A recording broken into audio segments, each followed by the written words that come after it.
اللهم صل على سيدنا محمد يا رب صل وسلم دائما ابدا على حبيبي.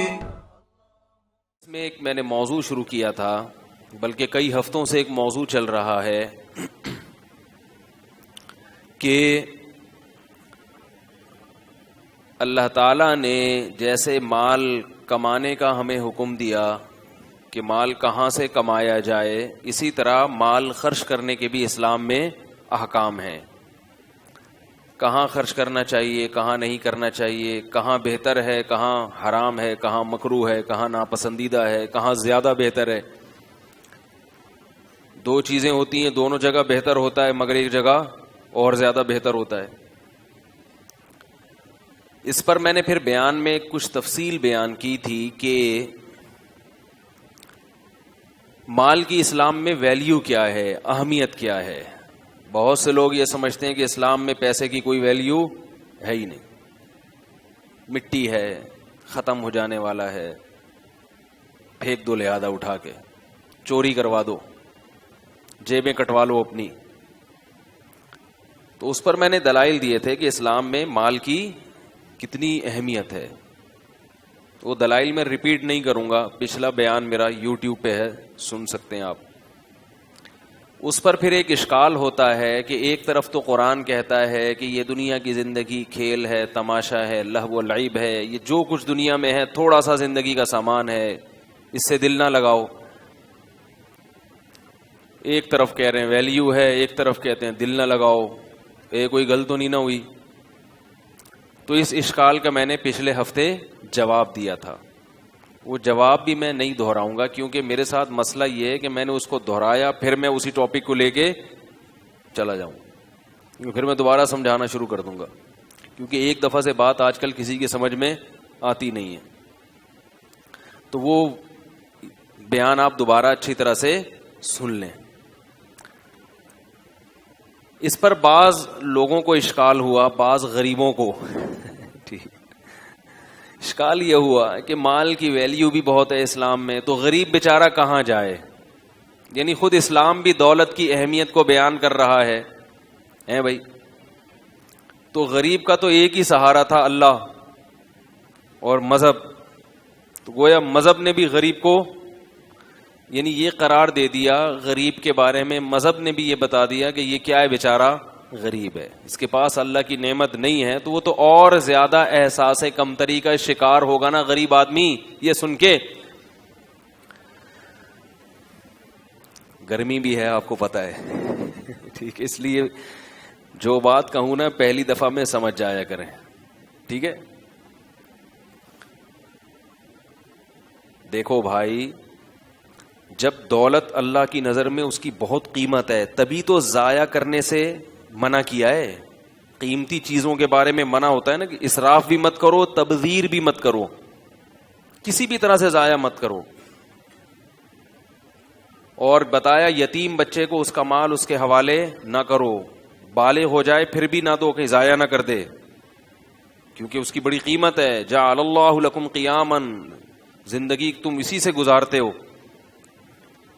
تو سوال پیدا ہوتا ہے غریب آدمی تو بیچارہ کہیں کا نہیں رہا، دنیا میں بھی اس کی عزت نہیں ہوتی، اوپر سے اسلام نے بھی کہہ دیا کہ دولت کی بڑی ویلیو ہے. تو غریب بیچارہ بولو بھائی کہاں جائے؟ اس اشکال کا جواب یہ ہے کہ اسلام میں دولت کی اہمیت ہے اپنی جگہ، لیکن اگر اللہ نے کسی کو دولت نہیں دی، اللہ کے فیصلے ہیں نا، یہ اس نے اپنی طرف سے محنت کی مگر مقدر میں نہیں ہے، تو اس نعمت کے نہ ملنے پہ وہ جو صبر کرتا ہے، اس صبر کی اہمیت دولت سے کئی گنا زیادہ ہے. بات یہ ہے کہ غریبوں کی دو قسمیں ہوتی ہیں. یعنی دولت کی اہمیت میں کیوں بیان کر رہا ہوں جب غربت کی یہ فضیلت ہے؟ سوال پھر پیدا ہوگا کہ جب غربت کی اتنی فضیلت کے صبر کی فضیلت تو اور بھی زیادہ ہے، تو پھر دولت کے بجائے ایسا کرنا چاہیے کہ غریب بنو اور صبر کرو. کیا خیال ہے؟ زیادہ ثواب ملے گا. تو بات یہ ہے کہ غریبوں کی کتنی قسمیں ہیں؟ بول لو نا. دو قسمیں. انگلی سے اشارہ بھی کر دیا میں نے, ویسے سیدھے ہاتھ سے اشارہ کرنا چاہیے. کتنی قسمیں ہیں؟ دو قسم.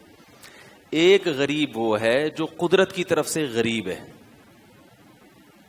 جو قدرت کی طرف سے مسکین ہے, غریب ہے, اپنی طرف سے وہ محنت کرتا ہے, رزق کماتا ہے, لیکن اللہ نے اس کے مقدر میں ہر محنت کرنے والے کو ملتا نہیں ہے.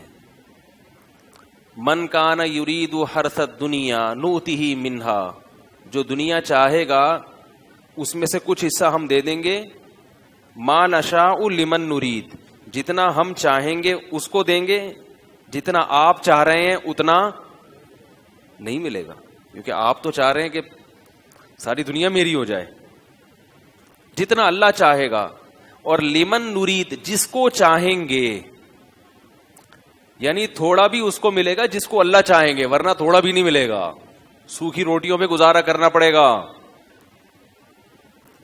یہ جو مشہور کتابیں ہیں نا انگلش میں, جو آج 7 کامیاب ترین لوگوں کی علامتیں, اس قسم کی بہت ساری کوالٹیز انہوں نے ذکر کی ہیں کہ جو بڑے بڑے کامیاب لوگ ہیں. یہ آج کل بہت معاشرے میں چل رہی ہیں کتابیں. یہ اچھی کتابیں ہیں, پڑھنا چاہیے, اس کا میں مخالف نہیں ہوں. لیکن ایک بات ہے کہ جتنے بڑے بڑے کامیاب لوگ دنیا میں گزرے ہیں ان کی علامات انہوں نے ہائی لائٹ کی ہیں, یہ ان میں کوالٹی تھی, یہ کوالٹی تھی. لیکن ایک سروے آپ ایسا کریں جو میں آپ کو کہہ رہا ہوں کہ یہ کوالٹی بہت سارے لوگ ایسے گزرے جن میں ڈبل تھیں مگر وہ کامیاب نہیں ہوئے. ایک ایسی کتاب بھی مارکیٹ میں لے کر آئے کہ تمام کی تمام کوالٹیز ان لوگوں میں تھیں مگر وہ کامیابی جس کو گورا کامیابی کہتا ہے اور جس کامیابی تک پہنچانے کے لیے وہ کتابیں لکھ رہا ہے, وہ کامیابی جس کو اللہ کامیابی کہتے ہیں وہ الگ چیز ہے. اس کے لیے محنت کبھی بھی رائے گاں نہیں جاتی. اس کے لیے تو اللہ نے صاف طور پر بتا دیا, من کان یرید الآخرہ. کیا ہے من کانا؟ سورہ بنی اسرائیل کی آیات. من اراد الآخرہ وسعى لها سعیها وهو مؤمن فاولئک کان سعیهم مشکورا. جو آخرت کی کوشش کرے گا اور ایمان بھی ہوگا, اور کوشش بھی وہ جو اللہ نے بتائی ہے, اپنی طرف سے اخپل طریقے والی کوشش نہیں. پشتوں میں اپنے کو کہتے ہیں اخپل, اخپل طریقے والی کوشش نہیں, جو اللہ نے بتائی ہے. سمجھ رہے ہو؟ یہ والی کوشش جو شخص کرے گا فاولئک کان سعیہم مشکورا, اس کی کوشش کا بدلہ اس کو دیا جائے گا, آخرت ملے گی, وہ ضائع نہیں ہوگی. تو یہ جو گورے کتابیں لکھتے ہیں کامیاب لوگوں کی علامتیں, تو یہاں کامیابی سے مراد کیا ہے؟ دنیاوی کامیابی. کون سی کامیابی؟ تو میں یہ دعوے سے کہتا ہوں کہ وہ تمام علامتیں آپ پیدا کر لیں پھر بھی کوئی گارنٹی نہیں ہے کہ آپ کامیاب ہوں گے.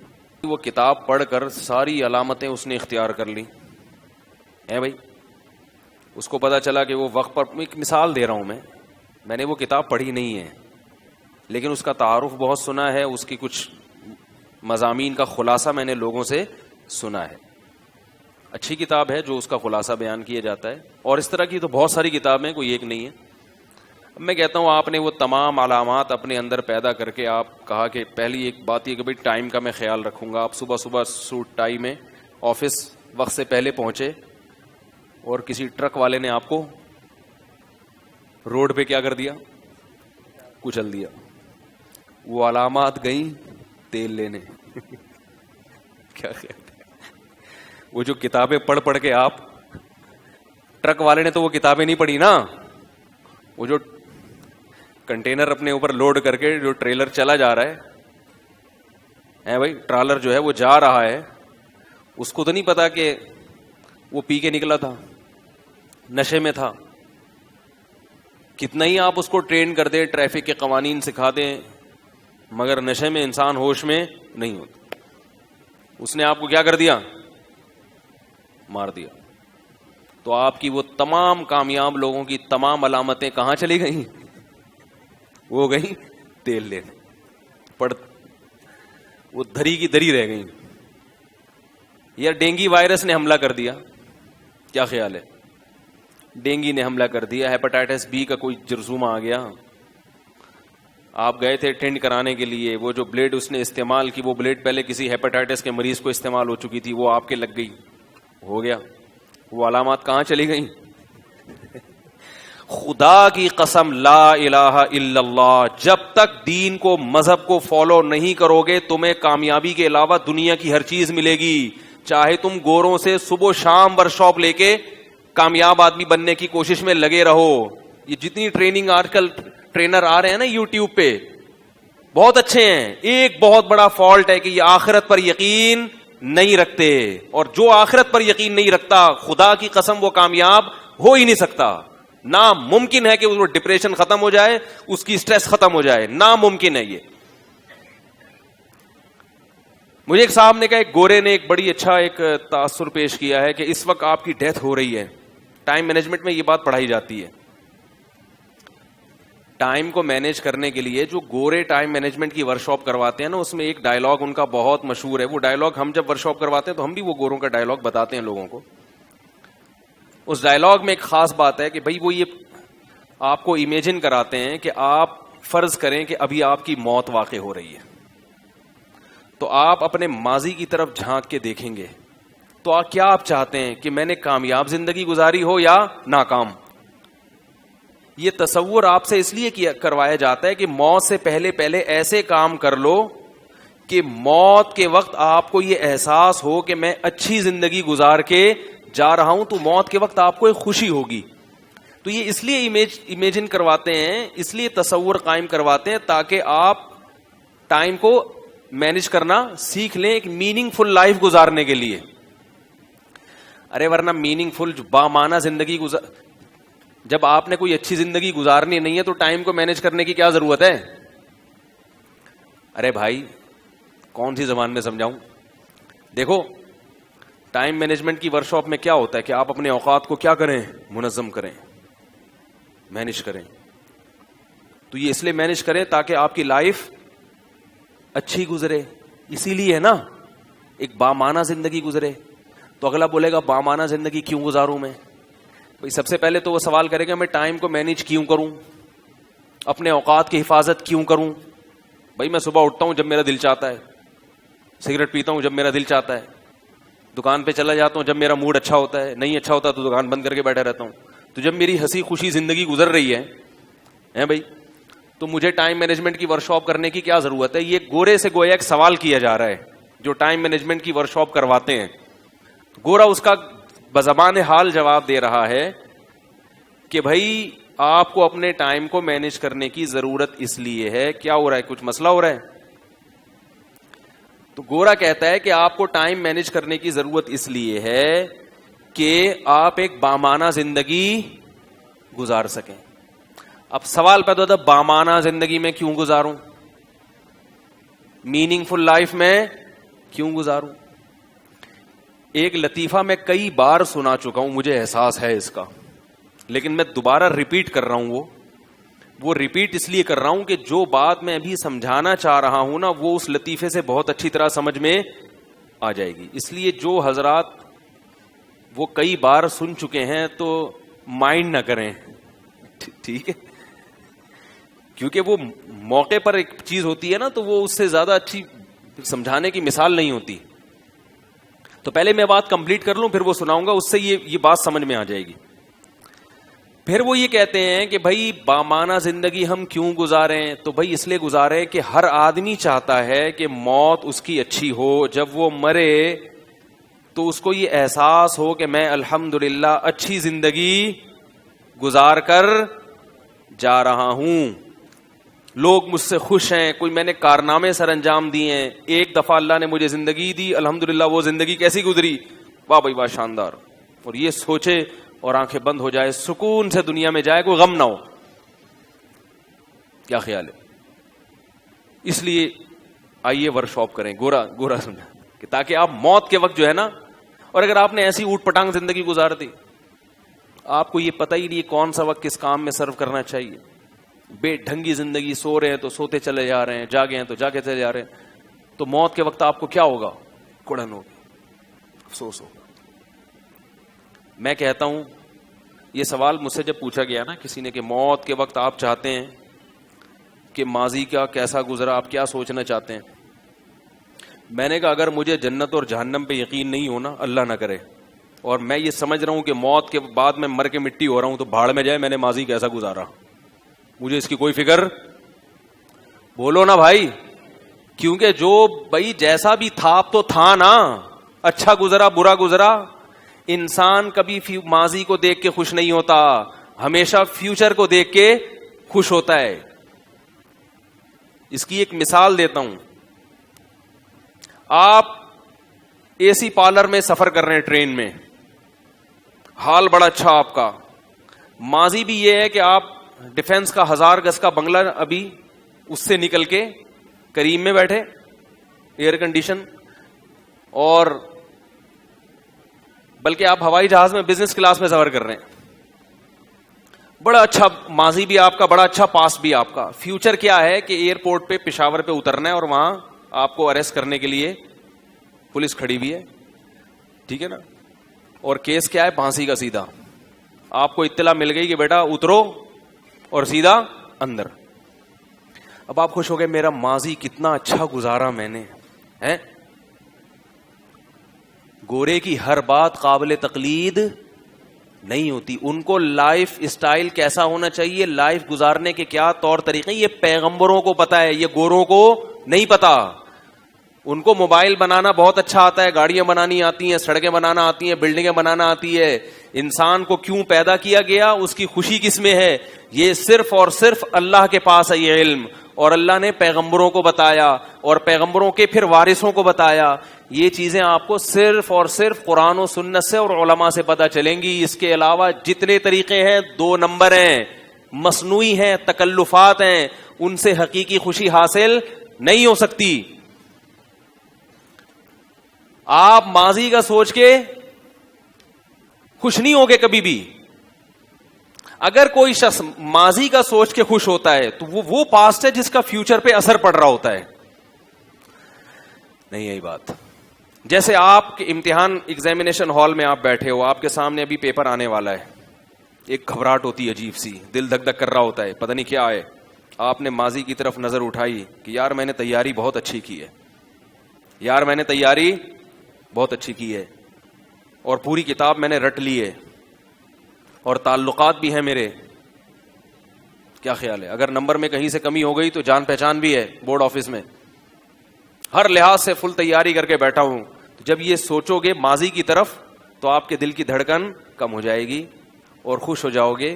فیوچر کا جو ایک خوف تھا وہ آپ کے دل سے نکل جائے گا. تو یہ وہ پاسٹ ہے جس کے سوچنے پر خوشی اس لیے ہو رہی ہے کہ اس پاسٹ کا فیوچر پہ اثر. ارے یار خدا کا واسطہ، اللہ کا واسطہ، اب تو لوگ جو یوٹیوب پہ سن رہے ہیں نا وہ بھی تنگ آ گئے ہیں جملہ سن کے. بھائی بولو.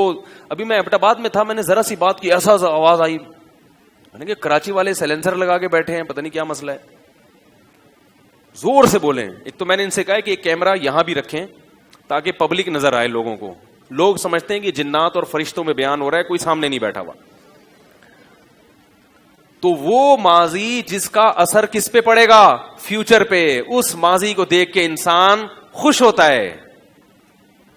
اگر میرا جنت اور جہنم پہ یقین نہیں ہے اور میری موت کا وقت آیا تو ماضی میں جتنے مرضی کارنامے سر انجام دیے ہوں میں پھر بھی غمزدہ ہوں گا کہ اب تو ختم ہو رہا ہوں. فیوچر تاریخ ہے، ختم. کچھ دن میں میری اولاد مجھے بھول جائے گی، بیوی بھول جائے گی، بچے بھول جائیں گے، رشتہ دار بھول جائیں گے، میرا مال میری جائیدادیں بانٹ کے کھا جائیں گے، سب ختم.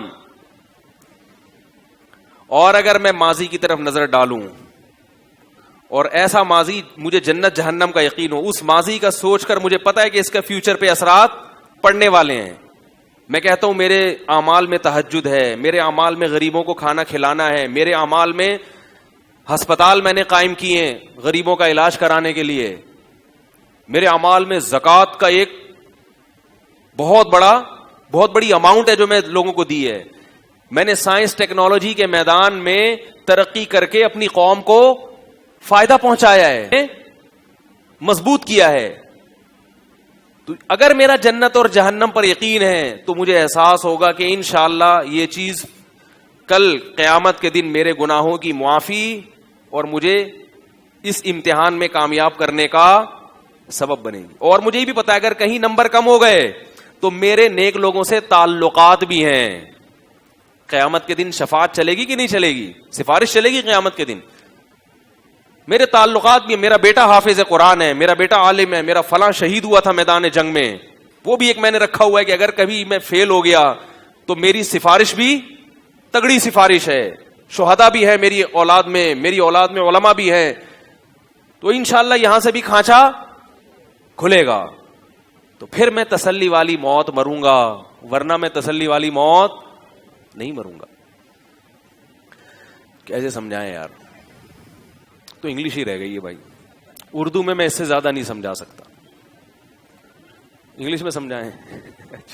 اچھا خیر.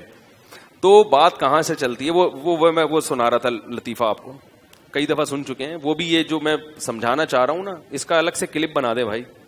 مجھے نہیں یاد رہتا کیا پھر عجیب عجیب سی کلپ آ رہے ہوتے ہیں مارکیٹ میں.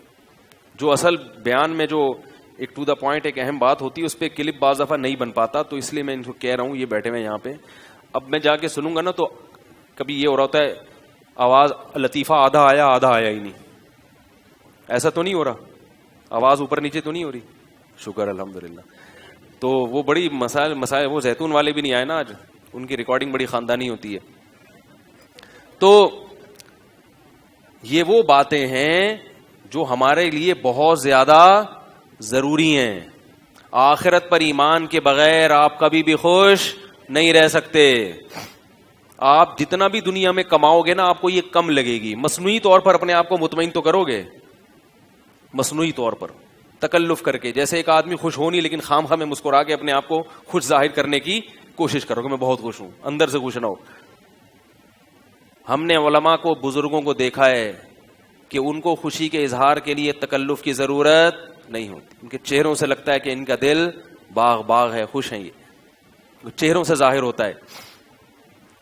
تو وہ میں لطیفہ سنا رہا تھا کہ ایک آدمی نا سمندر کے کنارے لیٹا ہوا ہے اور وہ سگریٹ پی رہا ہے. ایک بوڑھے میاں اس کے پاس گئے, دیکھا کہ بنیان پہن کے, بھائی تم چڈی پہن کے سمندر کے کنارے لیٹے ہوئے ہو, اپنا ٹائم ویسٹ کر رہے ہو, ٹائم مینجمنٹ کی ورکشاپ کرو, میننگ فل لائف گزارو, کیا خیال ہے؟ تو کچھ کرو. کیا پڑے ہوئے یہاں سگریٹ لے رہے ہو, کلاٹیاں کھا رہے ہو؟ تو اس نے کہا میں کیا کروں گا ٹائم کو بچا کے, ٹائم کو مینج کر کے میں کیا کروں گا. انہوں نے کہا بھائی تم پڑھو, پہلے تمہیں پتہ چلے گا کہ میننگ فل لائف گزارنے کے لیے کیا چیزیں ضروری ہیں. تو پھر وہ کہ میننگ فل لائف کیوں گزاروں ہے بھائی؟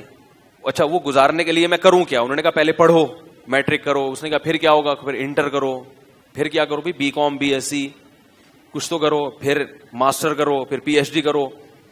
پھر کیا ہوگا؟ 16 سال لگ گئے اس میں. پھر کیا ہوگا؟ پھر اچھی سی جاب کرو, پیسے آئیں گے. پھر کیا ہوگا؟ پھر شادی کرو. پھر کیا ہوگا؟ یعنی شادی بھی تمہاری مرضی کی ہوگی جب اتنے پیسے ہوں گے. پھر کیا ہوگا؟ پھر بچے ہوں گے تمہارے. پھر کیا ہوگا؟ پھر انجوائے کرو لائف کو. تو اس نے کہا ابھی کیا کر رہا ہوں. اس نے کہا کہ بولو بھائی, ابھی تو انجوائے کر رہا ہوں. آپ جو طریقہ مجھے بتا رہے ہو نا کامیاب لوگوں کی فہرست میں شامل ہونے کا, اس میں 16 سال لگیں گے. اور ہر آدمی وہاں تک پہنچ, پی ایچ ڈی کرنے کا ہر ایک کو شوق ہوتا ہے, مگر کرتے کتنے ہیں؟ ہمارے ایک دوست کو سی اے کرنے کا شوق ہوا, بیچاروں کی آدھی زندگی سی اے کے چکر میں ہی لگ گئی, ابھی تک سی اے نہیں ہو پایا. تو اس نے کہا کتنے لوگ, پھر چلو یہ سارے مراحل سے گزر کے پی ایچ ڈی کر لیا ہم نے. اپنی مرضی کی بیگم تلاش کی. تلاش ہر آدمی اپنی مرضی کی کرتا ہے, نکلتی اپنی مرضی کی ہر ایک کی نہیں, وہی سرگنجا کرنا شروع کر دیتی ہے. ہمارے حضرت ایک واقعہ بتایا کرتے تھے کہ ایک فیکٹری کا مالک تھا, نہیں ایک آدمی نے شادی کی کسی فیکٹری کی مالک خاتون سے. لوگوں کو شوق ہوتا ہے نا, بہت عقابی نگاہیں ہوتی ہیں, بہت اوپر دیکھنے کا. تو وہ کر لی انہوں نے. اب وہ بیگم صاحبہ ان کی انہوں نے ایسا کھینچ کے رکھا اپنے میاں کو, بالکل غلام بنایا. اب یہ بیچارہ بہت مصیبت میں آ گیا. وہ جب چاہتی اس کو ذلیل کر دیتی, اور اللہ معاف فرمائے کہنا بھی اچھا نہیں لگتا, ان کی دوستیاں بھی بہت مردوں سے. اب یہ پریشان ہو گیا تو حضرت کے پاس آیا. حضرت نے فرمایا کہ بھئی طلاق دے دو. جب یہ تک نہ یہاں تک نوبت پہنچ گئی تو ناقابل برداشت ہے نا کہ اس کے فرینڈز بھی ہیں ماشاءاللہ. کہتے ہیں میں طلاق نہیں دے سکتا. کہا کہ کیوں نہیں دے سکتا؟ کہ اس نے کہا ہے کہ اگر طلاق کا نام بھی لیا نا تو میری فیکٹری کے جتنے ملازم ہیں سب مل کے کوٹیں گے تمہیں, سب سے پٹواؤں گی اور اتنا ماریں گے کہ ایک ایک بوٹی بھی حصے میں نہیں آئے گی. تو ہمارے حضرت نے جب یہ جملہ سنا تو حضرت نے فرمایا ضرب الحبیب زبیب, محبوب کی مار کشمش کی طرح ہوتی ہے, کھاؤ اور کشمش کے مزے لو, بھگتو. ٹھیک, کیا کرو؟ بہت اونچے خواب جن کو دیکھنے کا شوق ہوتا ہے نا, کامیاب انسانوں کی فہرست میں شامل ہونے کا. کامیاب لوگوں کی علامتوں میں ایک یہ بھی ہے جو مجھے نہیں پتا وہ 7 علامتوں میں لکھا, آپ لوگ لکھ لیں 8ویں علامت, اونچے گھرانے میں شادی کرتے ہیں جو مشہور ہے تاکہ اپنی غربت بھی دور ہو. کیا خیال ہے؟ بیگم کا خرچہ بھی نہ اٹھانا پڑے, آدھے سے زیادہ تو خود ہی اٹھا رہی ہو. تو یہ کوئی علامت نہیں ہے میرے بھائی, وہ کتاب میں نہیں لکھا ہوا, یہ میں اپنی طرف سے پیش کر رہا ہوں کہ ہو سکتا ہے کوئی نئی کتاب آئے اس میں یہ بھی لکھا ہو. تو علماء نے لکھا ہے, فقہاء نے لکھا ہے کہ جب نکاح کرو تو عورت اپنے سے اعلیٰ اور برتر کی طرف جائے. سمجھ رہے ہیں؟ لڑکی دیکھے کہ یہ لڑکا مجھ سے کیا ہونا چاہیے, بہتر نہ ہو تو پیرالل ہو, ہم پلہ ہو, کمتر نہ ہو, کیونکہ عورت ماتحت ہوتی ہے. صحیح ہے نا؟ شوہر ایک طرح سے باس بھی ہوتا ہے. باس اگر میٹرک پاس ہے اور اس کے جو نیچے امپلائی ہیں وہ PhD کیے ہوئے ہیں تو چلے گا؟ وہ ہر وقت کیڑے ہی نکالتے رہیں گے, ابھی یہ باس کو دیکھو سالے دستخط کرنے آتے نہیں ہیں. ٹھیک ہے نا؟ نہیں چلے گا ایسا. ہمیشہ باس ایسا رکھا جاتا ہے جو خاندانی لحاظ سے بھی تھوڑا بہت دیکھتے ہیں وہ لوگ, زیادہ نہیں لیکن کچھ تو انٹرویو تو لیا جاتا ہے نا, دیکھا جاتا ہے کردار کا کیسا ہے. تو باس ہمیشہ, تو عورت کا شوہر جہاں اس کا شوہر ہے وہاں تھوڑا تھوڑا زیادہ نہیں. اس لیے کہہ رہا ہوں کہ کہیں گھر جا کے چنگیز خان نہ بن جائیں جا کے آپ. تو ہر آدمی کہتا ہے میں باس ہوں, میں ایسا نہیں کریں, ایسا کریں گے تو کوئی بھی نہیں آئے گا. ٹھیک ہے؟ تو بہرحال سربراہ ہے تو وہ کیا ہو کہ وہ ذرا اپنے سے اوپر خاندان میں جائے, اور مرد کیا کرے, تھوڑا سا زیادہ اوپر کی نہ سوچے, وہ اپنے سے ذرا نسبتاً کمتر میں شادی کرے تاکہ وہ آپ کی فرما برداری کرے, ماتحت بن کے چلے. یہ قدرت کا بنایا ہوا نظام ہے, اس کو خراب کرو گے کہیں کہیں اس کے برخلاف ہو سکتا ہے, کہیں کہیں اس کے برخلاف ہو سکتا ہے, لیکن عام اصول اور ضابطہ یہی ہے. تو خیر, تو اس نے کیا کہا کہ بھائی میں ابھی کیا کر رہا ہوں, مزے کر رہا ہوں. تو بات یہی ہے کہ گورے جو یہ کہتے ہیں کہ میننگ فل لائف, بھائی جب زندگی کا مقصد مزے اڑانا ہے, آخرت ہے ہی نہیں, مقصد مزے اڑانا ہے, تو پھر یہ کیا کہ موت کے وقت میں یہ تصور کروں کہ میں نے کیا کھا پایا, وہ پھر تو یہی تصور کرے گا کہ میں نے کتنے مزے اڑائے. کیا خیال ہے؟ اور مزے نائٹ کلب اور شرابوں میں بہت ہیں, تو وہ میننگ فل لائف نہیں بلکہ میننگ لیس لائف کی طرف جائے گا وہ. سمجھ رہے ہو کہ نہیں سمجھ رہے؟ تو جب تک آخرت کا یقین نہیں ہے انسان کا بچہ بن ہی نہیں سکتا. اگر آپ کو غیر مسلموں میں بہت اچھے لوگ نظر آ رہے ہیں کہ یار یہ تو آخرت پر یقین نہیں رکھتے پھر بھی بہت اچھے ہیں, تو وہ ان کے اندر کچھ قدرت کی طرف سے ایسی کوالٹیز ہیں کہ اللہ نے ان کو اچھا بنا دیا. اگر وہ آخرت پر یقین رکھتے تو اس سے بھی زیادہ اچھے ہوتے. جیسے ایک صاحب تھے, عالم دین ہیں مگر 1 نمبر کے کرپٹ ہیں, علم دین بھی حاصل کیا, مدرسے میں پڑھے, مسجد میں امام لگ گیا, مگر ہیں بالکل 2 نمبر. تو مجھے کسی نے کہا یار یہ عالم بھی ہیں, مدرسے میں پڑھے ہوئے بھی ہیں, اور پھر بھی پیسے بھی کھاتے ہیں لوگوں کے, اور معلوم نہیں کردار بھی خراب ہے ان کا. میں نے کہا دیکھو مدرسے میں کبھی بھی کردار کی خرابی نہیں سمجھائی جاتی ہے, کسی کتاب میں نہیں لکھا کہ چور بنو, کسی کتاب میں نہیں لکھا. یہ پہلے سے خراب لوگ ہوتے ہیں جو مدرسے میں آ کے بھی ٹھیک نہیں ہوتے. یہ اگر مدرسے میں نہ پڑھتا تو اس سے بھی زیادہ کرپٹ ہوتا. مدرسے میں پڑھ کے کچھ بریکیں لگی ہیں اس کی, کیونکہ مدرسہ اچھی ہی چیزیں سکھاتا ہے, بری چیزیں دنیا کا کوئی ادارہ کوئی یونیورسٹی برائی نہیں سکھاتی, کسی کتاب میں نہیں لکھا ہوا. ماحول یا تو برا کر دیتا ہے یا آپ خود برے ہوتے ہیں پہلے سے, بھائی کی تو کوئی انتہا نہیں. میں نے کہا یہ ابھی صرف لوگوں کے پیسے کھا رہا ہے, اگر یہ مدرسے میں نہ پڑھتا ممکن ہے قاتل ہوتا ہی ہے, یہ کمیشن پہ قتل کرتا لوگوں کو. تو آپ کے اندر بھی کچھ کوالٹیز ہوتی ہیں جن کوالٹیز کی بنیاد پر آپ میں نکھار پیدا ہوتا ہے. تو اگر غیر مسلم میں آپ کو کوئی اچھا آدمی, اور ہوتے ہیں ان میں بہت اچھے کردار کے, اچھے, جھوٹ نہیں بولتے, قرآن نے بھی کہا ہے, اس میں میں نہیں کہہ رہا, قرآن کے الفاظ دیکھیے, وَمِنْ أَهْلِ الْكِتَابِ مَنْ إِنْ تَأْمَنْهُ بِقِنْطَارٍ يُؤَدِّهِ إِلَيْكَ, فرمایا ان یہود و نصارہ میں, عیسائیوں اور یہودیوں میں ایسے بھی لوگ ملیں گے کہ تم سونے کا پہاڑ ان کے پاس بطور امانت رکھ لو تو یہ وقت پر تمہیں پورا کا پورا واپس. یہ قرآن کہہ رہا ہے کہ غیر مسلموں میں ایسے لوگ ہیں جو کردار کے ایسے کھڑے ہیں کہ وقت پر تمہیں تمہارے پورے پیسے پہنچا دیں گے. سونے کا پہاڑ میں بھی ان کو لالچ پیدا نہیں ہوگی. وَمِنْهُمْ مَنْ إِنْ تَأْمَنْهُ بِدِينَارٍ لَا يُؤَدِّهِ إِلَيْكَ إِلَّا مَا دُمْتَ عَلَيْهِ قَائِمًا, فرمایا ایسے بھی تمہیں ملیں گے کہ ایک دینار بھی پکڑا دو نا, چونی بھی, وہ بھی تم ان سے واپس وصول, ان کے گھر پہ جا کے گھنٹی پہ ہاتھ رکھ کے کھڑا ہونا پڑے گا, بلکہ ٹیپ چپکا کے واپس آ جائے. تو کردار, قرآن کہہ رہا ہے کہ کردار کے اچھے لوگ آپ کو غیر مسلم میں بھی ملیں گے اور مسلمانوں میں بھی ملیں گے آپ. تو یہ وہ لوگ ہوتے ہیں جو انہیریٹڈ ہوتے ہیں. اس کی ایک مثال دیتا ہوں کہ رسول اللہ صلی اللہ علیہ وسلم کی جب سلیکشن کا وقت آیا, اللہ نے آخری نبی بھیجنے کا ارادہ کیا, تو دنیا کی تمام قوموں کی طرف نظر ڈالی. یہ حدیث میں آتا ہے, حدیث کے الفاظ یہ نہیں ہے, مفہوم بیان کر رہا ہوں. دنیا کی تمام قوموں کی طرف, بولو بھائی کس قوم میں آئے گا, کس نسل میں آئے گا؟ بہت سارے لوگ تھے غیر مسلموں میں جن کی نسلیں چلتی آ رہی تھیں. اللہ کے رسول صلی اللہ علیہ وسلم نے بخاری میں فرمایا کہ اللہ تعالیٰ نے مجھے پیدا کرنے کے لیے حضرت ابراہیم کی نسل کا, حالانکہ غیر مسلم ہیں ان کی اولادیں, لیکن غیر مسلم ہونے کے باوجود اللہ نے کس نسل کی سلیکشن کی ہے؟ ابراہیم کی اولاد کی.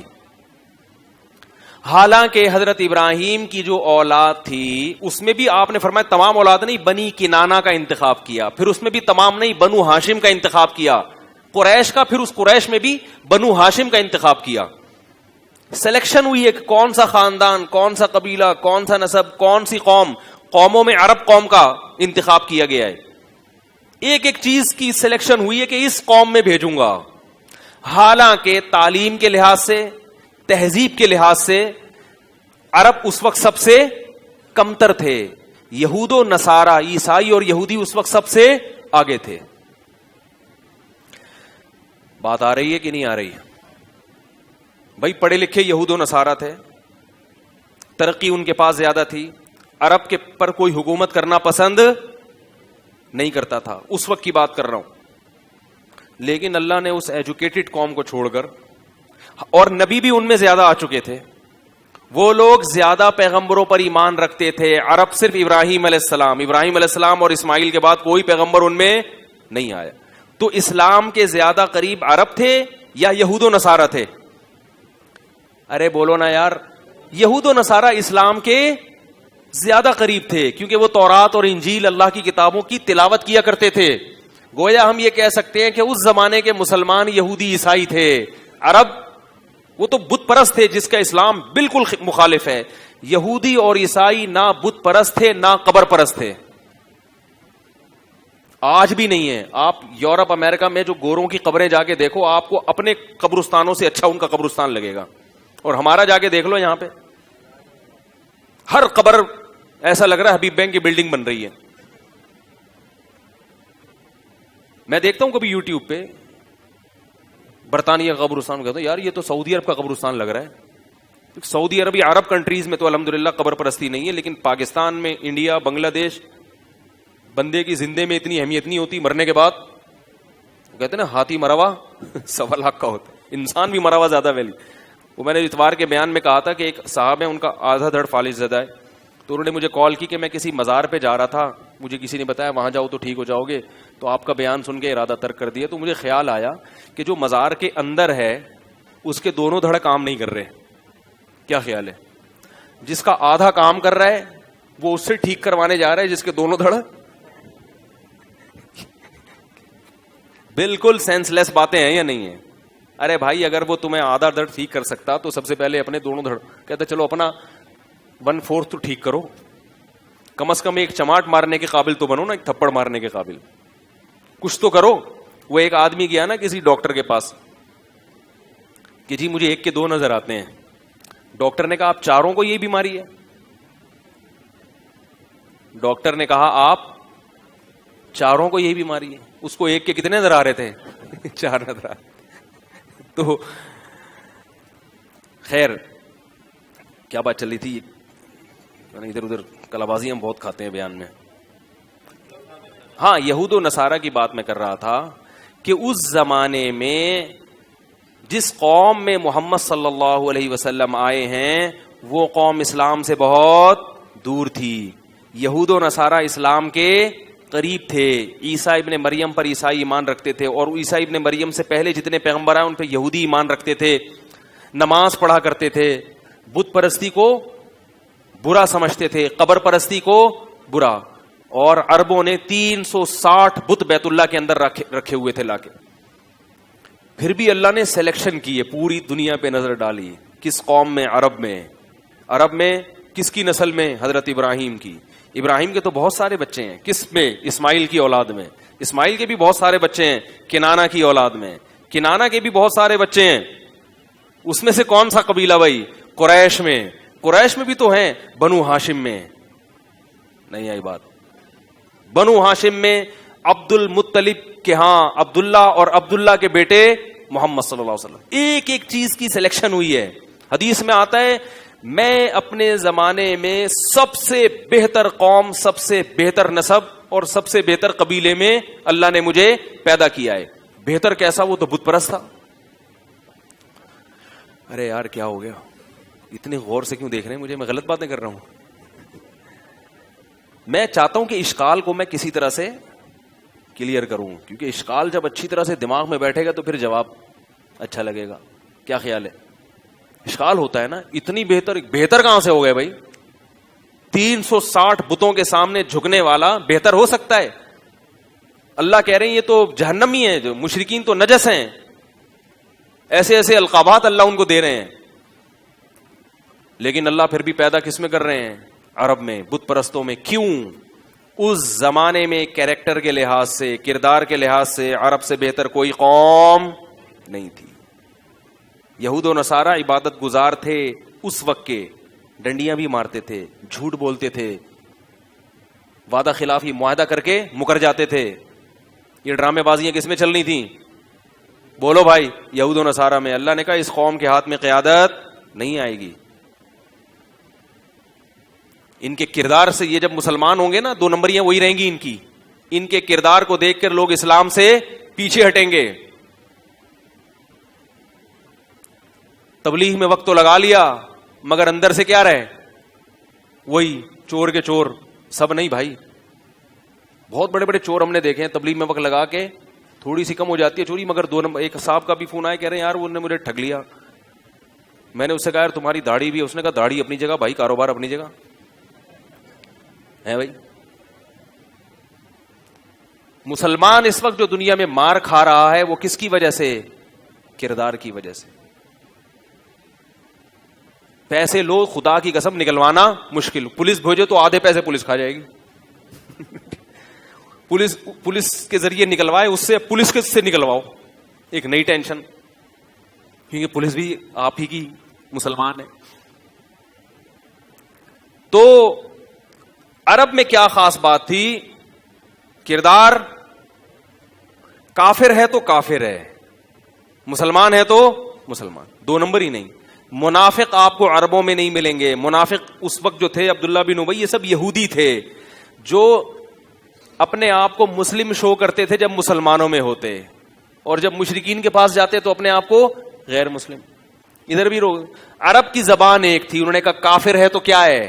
کافر ہے. نہیں مانتے تو نہیں مانتے. لالچ میں اسلام قبول نہیں کریں گے. اسلام کی طرف آئے تو یہ بہادری اسلام کے لیے. عربوں میں بڑی کوالٹیز تھیں. عربوں میں ایک خاص بات تھی, صلہ رحمی.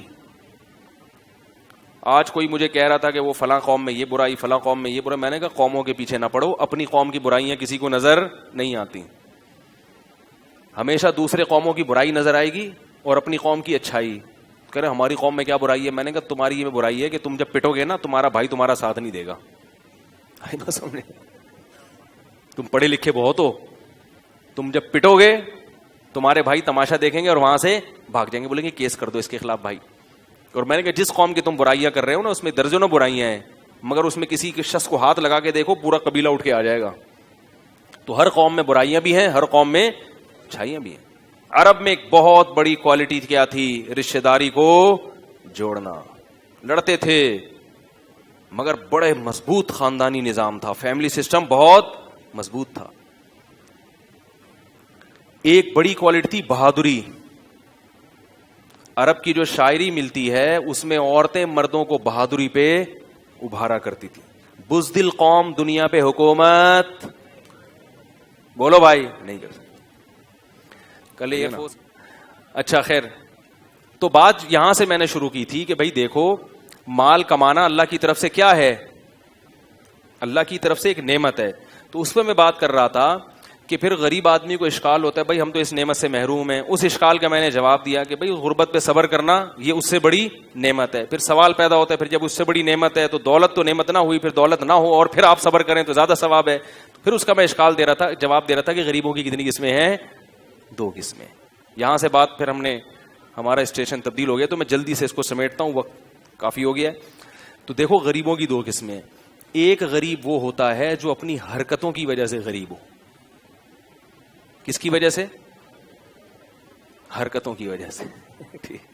پڑا سوتا رہتا ہے، نہ پڑھتا ہے نہ دکان وقت پہ کھولتا ہے. ہمارے محلے میں ایک صاحب کی دکان تھی، پرانا محلے کی بات کر رہا ہوں، ان کو نہ جا کے تنگ کریں آپ. ان کے پاس جب بھی جاؤ بھائی صرف چاہیے، یا صرف تو ہے ہی نہیں یار، وہ تو میں جوڑیا بازار سے لانا ہی بھول گیا. اور کچھ بتائیں مولوی صاحب، یار ایسا کرو وہ بریانی مسالہ مل جائے گا، اور یار وہ تکہ لے لیں. میں نے کہا یار تمہارے ساتھ یہی ٹینشن ہے، ہم دور سے لے لیا کریں گے. ایک ہی شاپ پہ ساری چیزیں نہ ملیں تو آدمی کو بھائی جب جا رہے ہو تو لکھ کے جاؤ کیا کیا لینا ہے. آپ کی سستی کی ہم کیوں نقصان اٹھائیں؟ تو یہ جو غربت ہے، اور کچھ دنوں میں ان کی دکان کیا ہو گئی؟ بند. اب کہہ رہے ہیں یار میں غربت، ہمارے نبی بھی کیا تھے؟ مسکین تھے. تو یہ والی مسکنت آپ کی سستی کی وجہ سے. اس کو نبی جیسے خادم حسین صاحب اپنی گالیاں معاذ اللہ کس کے کھاتے میں ڈال رہے ہیں؟ قرآن. کہہ رہے ہیں قرآن میں بھی گالیاں ہیں. یہی بات اگر کوئی اور آدمی کرتا پورا توہین قرآن پر ایک دھرنا ہو جاتا. آئی بات سمجھنے کی انہوں نے قرآن کی توہین کی ہے، لیکن جناب قرآن پر کوئی بھی الزام قرآن میں ایسی گالیاں نہیں ہیں، ہرگز نہیں ہے. قرآن میں وہ گالیاں جو وہ ممبر پہ آپ دیں، ممبر پہ بیٹھ کے گالیاں، ہم نہیں منع کر رہے آپ کو، لیکن اس کو قرآن کی طرف منسوب نہ کریں. اور میں حیرت اس پر ہوتی ہے کہ اگر یہی بات کوئی اور کرتا تو پھر ان لوگوں کا پورا ایک جلوس نکلتا کہ انہوں نے قرآن کی توہین کی ہے. تو اپنا سب کچھ ہے اور دوسرے کی ذرا سی بات کوئی 2 مطلب نکلتے ہیں اس کو ہمیشہ گستاخی پہ لے کے جاتے ہیں. میں نے کہیں بیان میں کہہ دیا اللہ تعالیٰ عرش پر بیٹھا ہوا فیصلے کر رہا ہے. ایک صاحب نے کہا آپ مشرک ہو گئے معاذ اللہ. آپ نے کہہ دیا اللہ عرش پہ بیٹھا ہوا ہے تو بیٹھتے تو انسان ہے. او بھائی یہ تشبیہات ہیں، ان کی حقیقت تھوڑی مراد ہوتی ہے. تو پہ لے کے بس گستاخی، اللہ کا گستاخ، رسول کا گستاخ، اسلام کا گستاخ، فلانے کا گستاخ، اور کوئی کام ہی نہیں ہے. کسی بات کا اچھا مطلب بھی نکلتا ہے، برا تو اچھا مطلب پہ لے کے جاؤ نا. تو خیر، تو غریبوں کی کتنی قسمیں ہیں؟ ایک وہ جو اپنی حرکتوں کی وجہ سے سستی کاہلی کی وجہ، ایسے غریب کو صبر پہ ثواب نہیں ملتا. وہ جو پریشان ہے تو ٹینشن تمہاری اپنی ہے. ایک وہ ہے جو اللہ کی طرف سے مقدر. تو ہاں بات یہاں سے شروع ہوئی تھی کہ آپ بسا اوقات کامیابی کی پوری کوشش کرتے ہیں مگر آپ کے مقدر میں رزق نہیں ہوتا. اس پہ میں نے ٹرن لیا تھا کہ پھر گوروں ٹائم مینجمنٹ کی طرف آیا تھا میں. تو آپ کے مقدر میں ہوتا ہی نہیں ہے. تو جو غربت اللہ کی طرف سے ہو اس میں وہ غربت آپ کے لیے چند وجوہات کی بنیاد پر بہت بڑی نعمت ہے. وہ جلدی سے پوائنٹ بتا دوں. پہلی بات، آپ کی زندگی محمد صلی اللہ علیہ وسلم کی زندگی کے زیادہ قریب، کیونکہ ہمارے نبی بھی کیا تھے؟ بولو بھائی، مسکین تھے. اور غریبوں میں رہنا آپ نے پسند کیا ہے. ایک طالب علم آیا، میں بڑا غریب ہوں، میں کیا کروں؟ میں نے کہا یار تم تو اللہ کے نبی کے زیادہ مشابہ ہے تمہاری زندگی، خوش ہو جاؤ اس پر. دوسرا نبی نے فرمایا غربا جنت میں زیادہ جائیں گے اور مالدار جنت میں کم جائیں گے. سوال پیدا ہوتا ہے دولت جب نعمت ہے تو جہنم میں کیوں لے کے جا رہی ہے؟ بات یہ کہ لوگ اس نعمت کو غلط استعمال کرتے ہیں. دولت کی نعمت جب آتی ہے تو یقیناً اللہ کی بہت بڑی نعمت ہے, مگر اس نعمت کی لوگ قدر نہیں کرتے, اس نعمت سے عیاشیوں میں لگ جاتے ہیں, حلال لذتوں پر گزارا نہیں کرتے, حرام کی طرف جاتے ہیں. غریب آدمی کو اللہ نے اس آزمائش سے بچا لیا. تو جنت میں غریبوں کی اکثریت ہوگی اور مالدار مینورٹی میں ہوں گے. میجورٹی میں کون ہوگا؟ الیکشن کراؤ گے تو غریب جیتے گا, وہاں پہ غریب زیادہ ہوں گے, لیکن وہاں جا کے غریب رہیں گے نہیں, آپ بے فکر رہیں. لیکن لوگ کہیں یار یہاں بھی وہاں بھی رکشہ چلانا ہے تو کیا فائدہ جنت میں جانے کا. اور تیسری بات, غریب کا حساب کم ہوگا, وہ جنت میں پہلے جائے گا. مالدار کو حساب زیادہ دینا پڑے. کسٹم میں اگر سامان زیادہ ہو تو ٹائم لگتا ہے نا چھوٹنے میں, اور اگر کچھ ہے ہی نہیں ہے, گھڑی ہے بھائی تلاشی لے لو, وہ کہیں کچھ بھی نہیں لایا, نکل لے بھائی یہاں سے, جا جلدی سے نکل, ٹائم ویسٹ نہیں کر. تو فرشتے کہیں گے نکل لے بھائی یہاں سے, ٹائم ہمارا ضائع نہیں کر, نکل جاؤ جلدی سے. جو مالدار ہے وہ چوڑے میں اس کو پوری بینک اسٹیٹمنٹ پیش کرنی پڑے گی اپنی. کیا خیال ہے؟ تو وہ ساری اسٹیٹمنٹ پیش کرنی پڑے گی, ٹائم لگے گا. نبی صلی اللہ علیہ وسلم نے فرمایا کہ غریب 500 سال پہلے جنت میں جائے گا. اس میں یقیناً فرق ہوگا مراتب میں. آپ نے ایک عام مثال دی ہے کہ عموماً کتنا ہوگا, 500 سال پہلے غریب مالدار سے پہلے جنت میں جائے گا, کیونکہ وہاں کا حساب ایسا نہیں ہے کہ کسٹم میں 3 دن میں کنٹینر پاس ہو گیا, وہاں ٹائم لگے گا.